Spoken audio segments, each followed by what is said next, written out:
Hello and welcome to another edition of the Archeryshack Shop Talk Podcast. I'm Jeremy. I'm TJ. And we've got a special guest with us today. John Partain. Man, we've been wanting to get John on here for a while. Let me tell you a little bit about John. He is a master string maker. He helps us in the shop make strings, tune bows, deal with customers, the whole 9 yards. I met John Partain in 2001 or 2, I'm guessing. Probably so, yeah. You had a Hoyt. It was a heavy Hoyt. I don't know what model, but it was one of them like 9-pounders. It's like a Tricon. And we used to give you a hard time about it. But you've become a hardcore Hoyt man. I can't talk, which is fine. Met John a long time ago. Yeah, I really like my Hoyts. And I don't know when T-Bob met John. It's been a few years back now. I think we shot a shoot together. I think we shot with him before then, but really a couple years ago is whenever I really met him and got to know him. So it's been only a couple years now. But John's our first guest ever on our podcast, so that's pretty cool. Glad to be here. Talk some archery. Yeah, John's a big hunter. He shot tournaments with us. He works on bows with us. We can talk whatever. Mm-hmm. Tell us what you think about getting behind the scenes of an archery shop. Like, you kind of was always around archery and stuff, and then like, what, about a year ago, you started helping us? Yeah, I tell you, it really surprised me how many people could actually do come through the doors of the local shop not having a clue about what all goes into this. They you know, the turnaround times, things like that, they think they can just walk in and it be done immediately and then right back out the door. Mm-hmm. And, you know, as hard as we try to work around here to get folks in and out, you know, it's time consuming. When you do it the right way, you go through the proper steps of, you know, setting these bows up and getting them tuned properly, you know, it's just going to take a little bit of time. That really surprised me is, you know, I just thought people understood that, but they don't. Oh yeah, I agree. Back in Bucks and Bass days, which really we've about reached that number of people here, but we'd have 7 or 8 people always behind the counter grabbing bow after bow after bow, and you know, still had, I think in the busy season, a couple 2-week turnaround time, and that was everybody working all the time. And now we've got really 6 or 7 of us here at some form or fashion, and it's kind of the same story. But I guess we could, like John said, you could throw stuff together and, you know, go do it that way and maybe get it out quicker, but you don't want to do all that stuff. Oh, no. You don't want to do that stuff. It's crazy for me seeing, like, Bucks and Bass was a huge shop, and this is not really a huge shop, but I'd like to see what Bucks and Bass would have been if the internet would have been around. And I could have done a little bit of stuff on the internet, because it would have been crazy. I think we would never go home. But one of the big changes that I see is up until how many years ago, Facebook wasn't a thing with bows, and now everybody's trading and selling and buying and whatever. We get more bows than ever from it ain't really Amazon and stuff, it's just trading on Facebook. Mm-hmm. So that's sort of the different thing now. Yep, and even eBay now, we see a lot of people come in and say, hey, I bought this off eBay, I just want to get it checked out and everything. And somebody on the I don't remember which podcast said they'd like to hear us talk about some old stuff, and I thought that'd be cool to talk about. And he just gave, I think it was Lloyd, he said talk about drop-aways and fiber optic sights. I remember when people would come in, you know, like 2001, 2, 3, and be like, I want me a fiber optic sight. And it wasn't nothing for nobody to say that then, because back then you had the old brass pins that screwed in and out. If you didn't have your center shot set, and most people didn't because they shot like an old whitetail hunter, and the riser wasn't cut for center shot, so the arrow's sitting out to the left of it, so that like the 20-yard pin would be here, and then your 30-yard would be stuck out like a Christmas tree, you know. But fiber optic sights, drop-aways. When the Whisker Biscuit came out, I was like, this is an awful product. And then a year later, we sold, I don't know the number, I'm guessing 100 plus of them. Well, it's one of them, like with our personal stuff, you know, we got so used to shooting boo-doodles, or bow-doodles, however you want to say it. The badoodle. The badoodle. we shot those, and when the Whisker Biscuit come out, we were like, man, I shot the Bow Doodle Pro 500 and the Pro Light on my tournament bows for years. I still got some.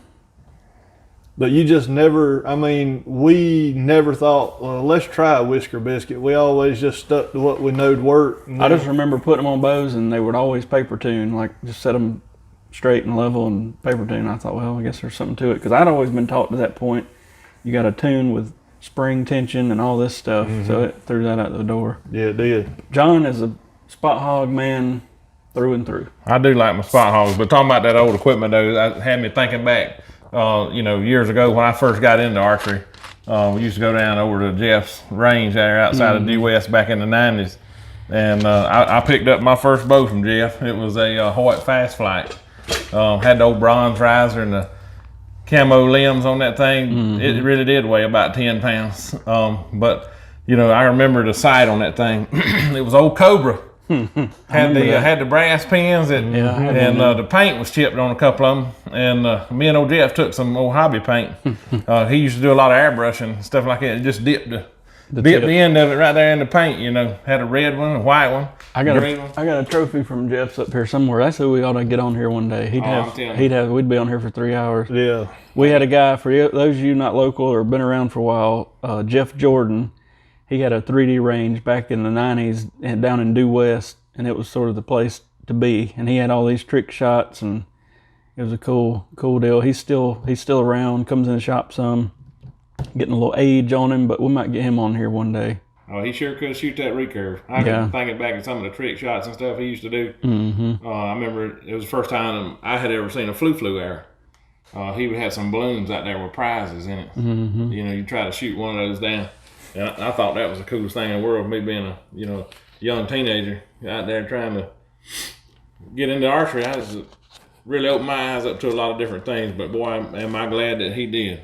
He showed me the way in archery, and I really appreciate that. I remember he had some target out in the pond or something or another. It was in a John boat. It was a deer in a John boat. Is that what it was? I remember that.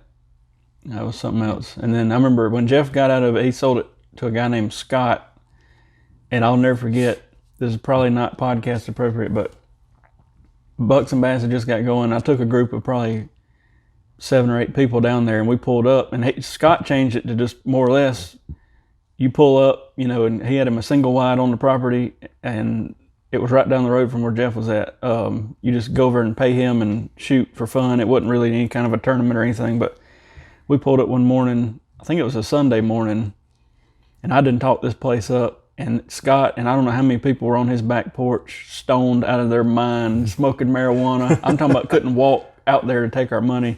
And he was like, man, just shoot, don't worry about it, buddy. And they were all out there drunk and on marijuana. I don't even know what Scott's last name was. I don't know that I ever met him but about 3 times, but it was great.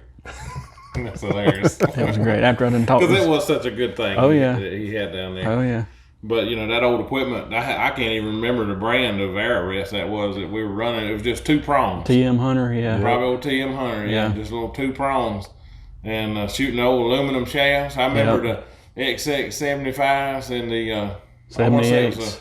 Like a 2213 or 2114. Stuff along that, 4 or 5 inch feathers. Man, I miss all that stuff. Oh, man. I was a Super Slam, XX78 Super Slam. Chuck Adams was the man back then. He was shooting Hoyt. Remember those orange ones? Yep. Old Harvest. The Autumn Hunter or whatever. Yeah. I still got some over here somewhere. Yeah, I remember I got my first dozen of those at that place in the mall. Yep. Four Seasons. Four Seasons Sports. I still got a target from there. Yeah. And then I remember, I got a drop away from I don't know what year, 90 something, that really didn't half work. It's still in the shop somewhere, but and it ran off of peep tubing. Peep tubing went down and connected. Are you serious? Oh yeah. And then I'm trying to think. The first major one that I remember was the Trophy Taker. Yeah. And we sold the fool out of them. I don't have any on a bow, but I still got some to play with. But yeah, the Trophy Taker was big, and then when the QAD came along, the Trophy Taker, they had a prong horn. The prong horn, and then the Shaky Hunter was the wide one. Yeah, we call it the whale taker. And I always I had an old couple limb savers at the store, and I'd cut a little bit chunk of that limb saver out and put on the riser of the bow, so when it came down, it wouldn't slap. And man, people thought I'd put a little dot of glue. People thought that was the stuff. Mm-hmm. Because they were folks drove them all oh around yeah, to get that. oh yeah. We back in Bucks and Bass days. I mean, we especially the first couple of years. There's no telling. We'd have 50, 75 Matthews on the wall. I remember people driving from Florida, Alabama. I mean, just because nobody had that selection, and they could shoot every bow Matthews offered and about every draw length. It was pretty cool. Good Sights. I remember I got a Cobra. I don't remember the model name, but it was a fiber optic sight and it had a little light on it, probably in '99. And I thought I was the stuff. It'd be getting dark. I'd be hunting. I'd flip that thing on. It was on then. And then I got from the Bass Pro back then. They sold the Maglite adapter for the stabilizer. It's a wonder I didn't go to prison. I don't think I ever shot a deer using it, but. What about the Keller pendulum? That was popular. Yeah. You know, it had the wire. Yeah. Where you could actually run those beads up and down on the wire. I picked my first one of those up from Jack down at Tracker Jack's down there just outside of Augusta, this side of Evans. Oh yeah. Man, I thought that was the coolest thing in the world. I couldn't wait to get home and get up that tree stand to shoot that thing to see if what they'd really been telling me was going to work. I think the first fiber optic was a True Glow, or a Toxonic or something like that. And I remember with the light and everything, nobody really thought about it, but when you turned it, because they didn't have but one setting and it was bright. Yeah. And so when you turned it on, all you could see was that purple haze coming down on you and it just blinded you. I remember when Extreme sights got real popular, we sold a bunch of them. It looked like a big block, but it had 3 or 4 pins in it and it had a bright blue light. And that was the first blue light I remember. Everybody wanted that thing. I had it on my Q2, but you'd turn it on, you couldn't see a thing past the sight. But it looked cool. And now you've got companies like Zebros, Specialty Archery, that make a light kit pretty much that you could change your color of your fiber on a 1 pin if you wanted to, just by pushing a little button. Whatever happened to that? For some reason, I got thinking about quivers. What happened to that quiver outfit that was New Dawn or something like that? They were at a... somewhere down below Greenwood. Yeah. I remember them coming in Bucks and Bass and showing us that quiver and it rotated or whatever. So the story behind them, it was a decent idea, but they didn't really have it looking that great. When I seen it, they sold the idea to, I want to say it was True Glow or somebody, and made like a royalty off each one they sold, and True Glow sold the fool out of them, the little rotating quiver. Oh, yeah. But I hadn't seen or heard about them in a while. And then you had Tiger Tough Arrow Rest. They were out of Greenville, right up the road. They made the matching rest, and they made them for the specific bow. So they would it looked like a continuous piece on the bow. It was nice. Oh yeah, I had a Hort like that one time. And we sold a bunch of them, and then they sold out to somebody in Florida. And then once they sold out to whoever that was, you just never heard of them again. I don't know what happened there. Bowstring material. We do a lot of bowstrings here. Man, you go all the way back to like the Dacron material that like recurves have now. They put that same material on teardrop bows, which is like a steel cables, and it's got a little metal connector that the string hooked on. Just for the only part that was synthetic was the part you touch, pretty much the actual bowstring, not any of the cables. Then Fast Flight came along from Brownell, early 90s, I guess. And then Ray and Bob left Brownell and started BCY. They came out with a material called S4. I'm guessing this was 95. That was one of the first materials I ever built with. So all the pros went to it because it was a super fast material. You only use like 12 strands of it. We got a spool back there, believe it or not. But it had so much Vectran in it, as it flexed, it started blowing pros' bows up at like major shoots. Like they're blowing up left and right. So BCY said they almost went bankrupt because of it. So then they I guess learned that lesson and started making Dynaflight 97, of course came out in 97, and that was like a game changer. Bows were fast, it was a smaller string. We still use 97 on crossbows. Then they came out with 8125, which was Dynaflight 97, but a smaller diameter. We built that for years. Then 452 came along, it was a little fuzzy, 452X, and now you got so many materials I can't even name them all in the past 5 years. 8190, You know, they came out with Fast Flight. Brownell actually went out of business this year, but they came out with Fast Flight Plus, and we could talk about that for a whole podcast, but bowstrings have came a long way. Yep. Oh, and the methods. Yeah. You know, just in the short time I've been involved with it. Oh, yeah. You know, I've seen it go from, you know, the wheel and drill to serving machines. Yep. You know, so the wheel and drill was just going away when I started into this. Yep. Yeah, and then And before I'm very that, thankful for that. and before that, it was hand served. I remember the hand serving wasn't bad until Matthews came out with the roller guard, and you had those 3-foot servants that went over the idler and down through the roller guard. You'd sit there and have to spin that server. It'd take forever to build a string, and then nobody used to pre-stretch them, and that's a whole nother story. We had a system years ago of like hand cranks that would crank them down with a scale, and now we got all pneumatic stuff. And before that, back in the day, I had a stack of like lifting weights with a big eye bolt through them, and I'd have to pick them things up and hook it on the side of my jig to kind of stretch them. It was some stuff. It makes a difference, though. Oh yeah. Yeah, I mean, just everything has come a long way. I mean, Yeah. we've got air shafts out there now. You know, you went from the aluminum shafts. Yeah. Now you got, nanotechnology stuff that's smaller than a pencil. I miss aluminums, I really do. But I remember when the Beeman Hunter came out, it was like a protruded little small diameter thing that took an outsert and all this stuff, or a glue-in tip. We went over to those, and it was the stuff. But I remember it wouldn't take much, and you'd shatter one. Mm-hmm. And then the ICS Hunter came out. It's what we'd consider a regular diameter carbon now, weaved. You know what I mean? And it took an insert, and that was the stuff. And I can't remember if I shot the ICS Hunter first or if I was shooting a carbon impact first, but one of the two, right around the Pierre. I can't remember Pierre's last name that invented the carbon arrow. He was with Beeman, then he started Carbon Impact, and he's still with Carbon Impact, but you don't hear much about them. I don't know their status. We stocked some of their arrows a couple years ago. It's just hard to get them. I shot their arrows for a long time. Yeah. When I went from aluminum to carbon, that's what I went with. At the time, old Greg down in Greenwood, he was selling those Carbon Impacts. And if anybody knows Greg, he's strongly opinionated about something. And if he thought them Carbon Impact arrows was what you was the thing, that's what you was going to shoot if you was going to get it from him. And I loved them, and we all did. Shot them great arrows. Yep. To my memory, they were really tough. They were. Really tough arrows, because long time ago, we weren't the greatest archers.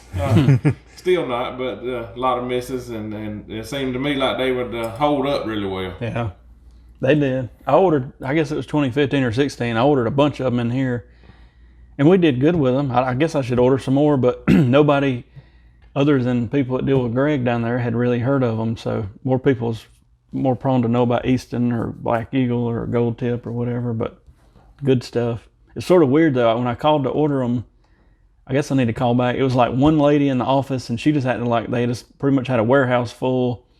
She sent me a list and was like, here's what we got and the quantities, what do you want? Because my favorite thing about Carbon Impact was, and I shot them, they made a camo shaft that weighed the exact same, however they colored it, it weighed the exact same as the black shaft. So you could shoot black or camo interchangeably. I don't know how they did it. And it had a real slick finish to it. I remember that being real slick, because it sucked when you had to refletch them, because you'd make them look sketchy, but they look real good. I'd always put a wrap on them. Yeah. Those old PSE. What was them arrows they had for so long? The Dominators, what we sold, that was the ones, I think, I got these numbers somewhere, because I knew one day I'd be old and want to know this stuff. It might be in my safe in the house. I ordered like, $50,000 worth of them Dominators, just the Dominator 300. And I remember when late July hit, we had ran out, and I ordered another like $12,000 or $15,000 worth to get us through the season.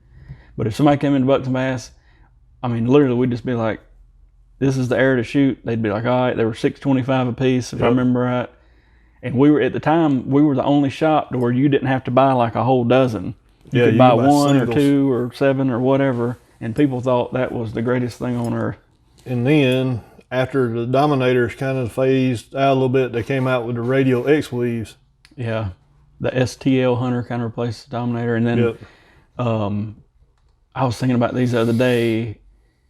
God, what Scout Mountain Equipment, they went out of business years ago. They made a decent sight and a drop away that was almost the same thing as that.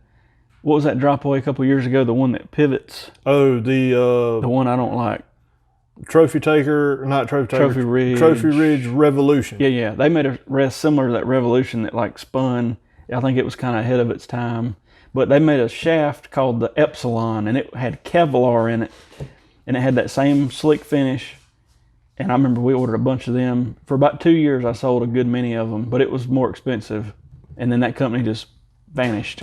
I don't even recall that company. Really? I remember they made a real nice sight, a couple sights. And most of their stuff was brown, anodized. They made there's one sitting right over there. Brown. Yeah, stabilizers and stuff. But, and then I remember, it's funny, back in those days, everybody just wanted camo. That was it. Yep. And then I don't know what year, everybody was like, I want my bow to match my shoes and my hat and my shirt. All kind of craziness going on. I will say there's a lot of bows that look sharp when they match and stuff, but it's just funny because I remember ordering a bowstring for my Browning bow back in like 96 or 7. And he was like, I just started making a camo color bowstring. And I was like, really? And I got that thing on there and I thought I was the stuff because it wasn't just black. Camo bowstring. Mm-hmm. That was the good times. What else we gonna talk about? TJ, you had questions or something? I can't remember. Yeah, I had one come in. Learning to do it yourself. Oh my God.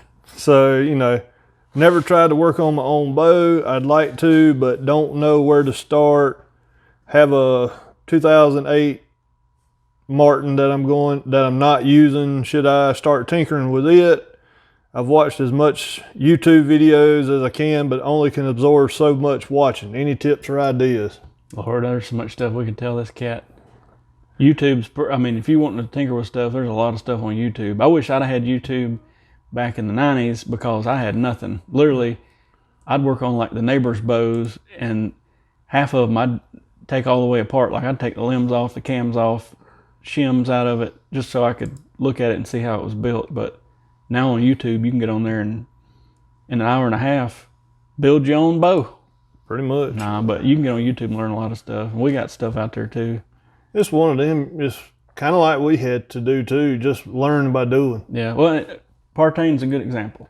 Partain already knew a lot of stuff, but he started hanging out and finally we was like, we might as well see if this fella wants to help a little bit. Yeah. And he's been here a year and we can't run him off yet. So if you got a local shop, go hang out and watch and ask questions and that type of thing. Yeah, I'm with the guy there on the internet though. You there's only so much of that you can actually just watch in videos and interpret it. You actually got to get your hands on it and get in there and do it. It's one thing to witness it to be done, but you've got to experience it. Start making adjustments. A good way to start learning with a bow like that is just strip it down. Yeah. Take the sight off. Mm-hmm. Take the rest off. Take the loop off. Start from zero. Yeah. And progress your way through it. Get you a square. Whatever it is you need to do. Yeah. Just start out from nothing and try to get it back right. Mm-hmm. Mess with the sight. Mess with the rest. And see what it takes. Mm-hmm. Trial and error. Or if your bow's tuned. Here's something I told somebody this other day. He said, I want to learn how to do paper tuning. And I said, well, just either build you a paper tuner or whatever, because you can build one for almost nothing. I said, shoot it through there. If it's bullet holing, start moving stuff and see that's what I used to do. All right, if I move my wrist to the left, what does it do through paper? All right, if I twist the bus cable 2 turns, what does it do through paper? Just learn what different things do and then start putting it all together. But that's sort of the extreme.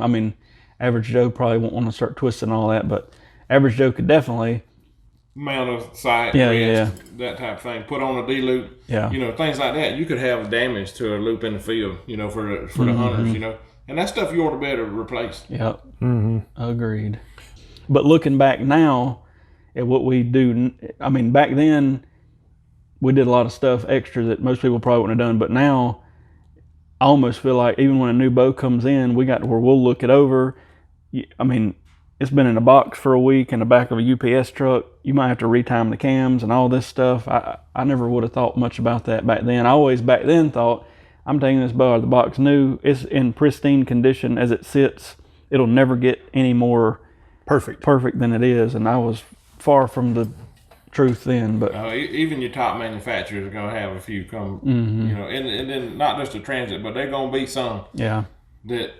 Well, and I guess I'd love to go tour a factory like of a major brand and just see how many they're turning out a day and how it works and all that, because I couldn't imagine. I mean, I've seen videos and talked to people, but it's just crazy. And Matthews told me back a long time ago when the Black Max 2 came out, people were getting them, the dealers were getting them, and they wasn't getting the speed they were supposed to hit. What they found out was they were taking a couple strands out of the cable and string.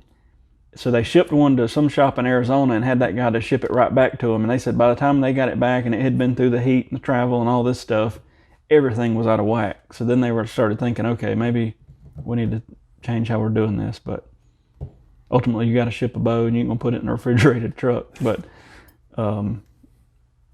crazy stuff. It definitely makes a difference. And we know as string builders, that initial stretch. Yeah. How much of that come into play? Yeah. When I started, we had the hand cranks and the scales, and I started like mapping out what a string does, what a different material does over the course in minute by the minute, according to the material. But on average, within about 25 minutes, under about 350, 400 pounds of tension, that first 12 minutes was a huge arc. If you put it on a graph of stretch, and then it slows way down. And then those last 12, 15 minutes just kind of creeping along. And then after that, it just stopped. That was my first way of building strings. I'd put it on 400 and I'd put it on 400 and I'd keep putting it on 400 until it would stay there. Then I was like, well, let me just time this out. And then that material I was using then, it was 20 couple minutes. And so I knew put it on this for 20 minutes or whatever and it'll stop. Some material takes longer, some quicker. So this is crazy with strings. Yeah, we need to get Partain back on here and do just a bowstring podcast, maybe in a couple weeks or something, because we could talk bowstrings for a whole podcast. Absolutely. There's a lot of little tricks and tricks and tips and things like that when it comes to making these strings and making a good bowstring. Yeah. There's a big difference. Oh yeah. In twisting up a string and making a good bowstring. Agreed. Then I'm gonna get back to this guy's question. Back when we started tearing stuff down and everything, we basically we do it by memory. Yeah. But now, technology, even with cell phone, snap pictures when you start, or get you a notebook. Do a little diagram of what went where. Yeah. I mean, that's what we did. Mm-hmm. We'd write it down and still done it from memory and everything. But shoot, now I take pictures of stuff just in case. I at least I got a reference to go back to. I used to have a huge 3-inch notebook, and literally like you saying, I'd write I'm working on a whatever bow, and then whatever I did to that bow I'd make notes of just in case I needed to reference it later. And for years I'd go back to that thing. I need to find it, but it had all kinds of stuff in it about this does that, and just whatever. Speed was the thing back then. So I was hanging out down there with Bob Hughes, and he was letting me do stuff, and got some music going on. Man, I kind of got spooked. But Bob was a speed man, so I watched everything he did and made notes, and it was pretty cool. But we've probably been talking long enough, so we will get off of this podcast. And soon we got callers we can have and all that stuff. We got John on here. He'll be a regular. We got a couple more people coming on soon, and we're getting into hunting season, so we appreciate y'all listening. Yep. Be sure to leave us any questions, comments. We're getting the podcast slowly distributed on all these things: Spotify, Apple, iTunes, I forget what all we're on, Google Podcasts, all this stuff. So check us out. Thank y'all for listening, and we will talk to you next time. See y'all.